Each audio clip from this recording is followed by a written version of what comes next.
Hello everyone, అందరికీ నమస్కారం. ఈరోజు నేను క్యారెట్ బీట్రూట్తో చపాతీ ఏ విధంగా చేశానో చూపిస్తాను, చూసేయండి. చాలా సాఫ్ట్గా ఎంతో రుచిగా ఉన్నాయి. ఖచ్చితంగా మీరు కూడా ట్రై చేయండి, నచ్చుతుంది. మేమైతే దానిలోకి చికెన్ వేసుకున్నాం. మీరు కూడా మీకు నచ్చిన దాంట్లో ట్రై చేయండి. ముందుగా క్యారెట్, అలాగే ఒక చిన్న అల్లం ముక్క, 2 పచ్చిమిర్చి వేసి మిక్సీ పట్టేసి పక్కన పెట్టుకున్నాను.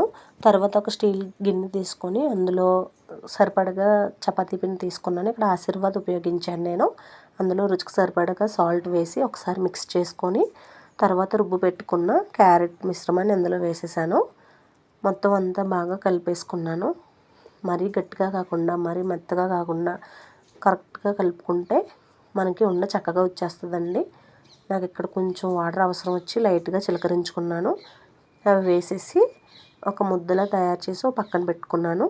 తర్వాత సేమ్ అదే ప్రాసెస్లో బీట్రూట్ని కూడా కట్ చేసుకొని అదే మిక్సీలో వేసేసాను. 2 పచ్చిమిర్చి, ఒక చిన్న అల్లం ముక్క వేసి బీట్రూట్ కూడా మిక్సీ పట్టేసుకున్నాను.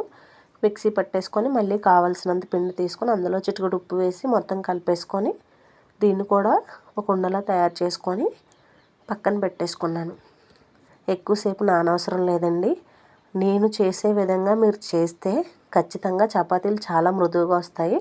దానికి కావాల్సినవి ఒక చిన్న గిన్నెతో నూనె, మరొక దాంతో కొంచెం చపాతీ పిండి తీసుకొని పక్కన పెట్టుకోండి. ఈలోపు ఆ ఉండలో చేసేసుకొని మనకు కావాల్సిన సైజులో ఒత్తేసుకోవడమేనండి.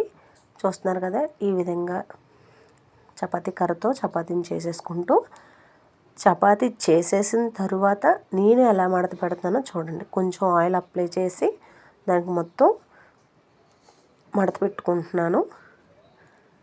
ఇలా చేయడం వల్ల చపాతీ పొరలు పొరలుగా వస్తుందండి. ఒక సైడ్ మడత పెట్టుకొని దానికి కొంచెం ఆయిల్ అప్లై చేసి మళ్ళీ వెనక వైపుల నుండి కూడా మడత పెట్టి ఇలా చిన్న మడతల్లాగా రోల్ చేసేసుకుంటే సరిపోతుంది. దీన్ని పక్కన పెట్టేసుకోవాలని చూస్తున్నారు కదా, ఇలా మడతలు ఉన్నదని ఓ పక్కన పెట్టేసుకొని సేమ్ మనకి ఎన్ని అయితే అలా ఉన్నాయో అన్నీ అలా పెట్టేసుకొని పక్కన పెట్టుకోవాలి. మనం కాల్చుకునే ముందు ఇవి చేసేసుకోవడం అండి. ప్రత్యేకంగా నానబెట్టే అవసరం లేదు. నాకైతే ఇలా స్క్వేర్ షేప్లో సరిపోద్ది. మొత్తం చపాతీలు అలా చేసేసుకుంటున్నాను. మధ్య మధ్యలో పిండి వేసుకుంటూ మళ్ళీ అంటుకుంటుంది కదండి చపాతీ సరిగ్గా రాకుండా.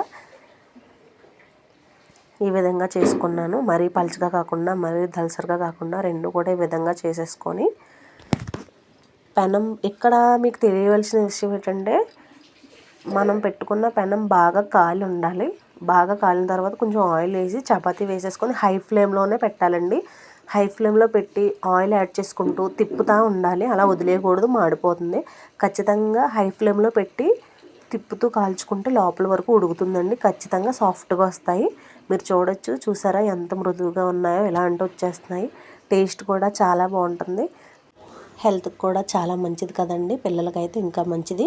సో ఖచ్చితంగా ట్రై చేయండి. నచ్చితే కనుక లైక్ చేయండి. Thank you so much for watching my video.